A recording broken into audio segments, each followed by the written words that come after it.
when we drafted, this may sound weird, when we drafted Sally and Rodman, and we saw maybe like halfway through the year how much they played a role, and it kind of energized the other guys that was there, like James Edwards and Lambeer and even Rick Mahorn.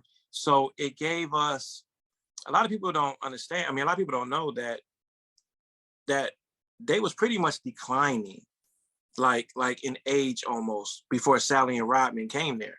And it gave them a boost, and it gave them like that extra 4 or 5 year run that you have now. Because of course you had Isiah. Isiah was still young. Dumars was still young. But you had Mahorn, you had James Edwards, who'd been around the league a couple of times. You had Vinnie Johnson, who had just came from, I think it was Seattle we got him from. And Lambeer, we got him from the Cleveland Cavaliers. Yep. And we had Kent Benson, too, that from the Cleveland Cavaliers. Is it Mark Aguirre on that team, too? Yep. So we traded Dantley for Mark McGuire. That's right. Mark McGuire. So I felt we could have won it with AD, but AD wanted to be the man, and that never was going to happen here. Not with Isiah. No. And if you had a choice, 9 times out of 10, you're going to take Isiah. No question. Yeah. No disrespect to AD, but no, Isiah was.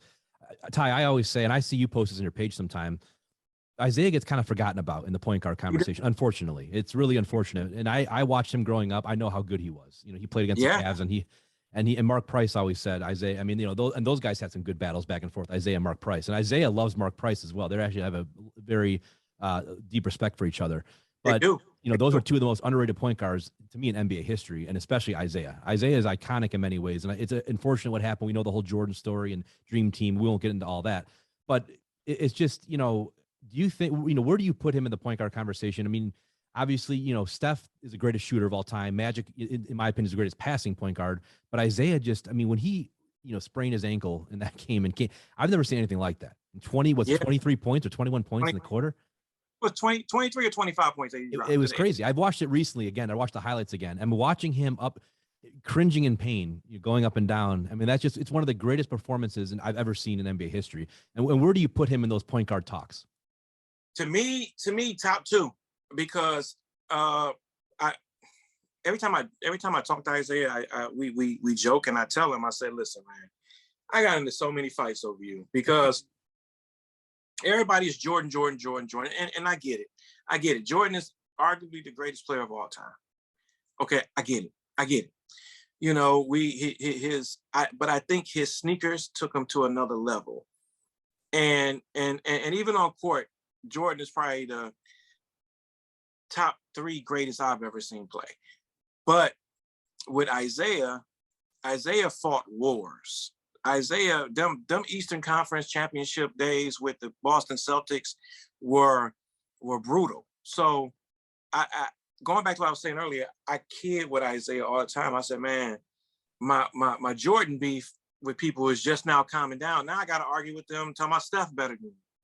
And I'm like, you know, Steph, like you said, Steph is the greatest shooter. But overall, point guard is Isiah Lord Thomas, because he actually played defense. Steph Curry doesn't play defense. Nothing against Steph, and I know people are going to dog me for saying it, but Isiah was the total package. He made other players around him better. Steph doesn't do that. Steph shoots. Steph makes him better. And like I said, Isiah plays defense, and you know, he is a true leader, and just in my opinion. So I say 1-2. Of course, I'm a Magic Johnson fan by him coming from Michigan, by him being born and raised in Lansing, Michigan. 1-2 with nobody number 1. I just say is Isiah and Magic.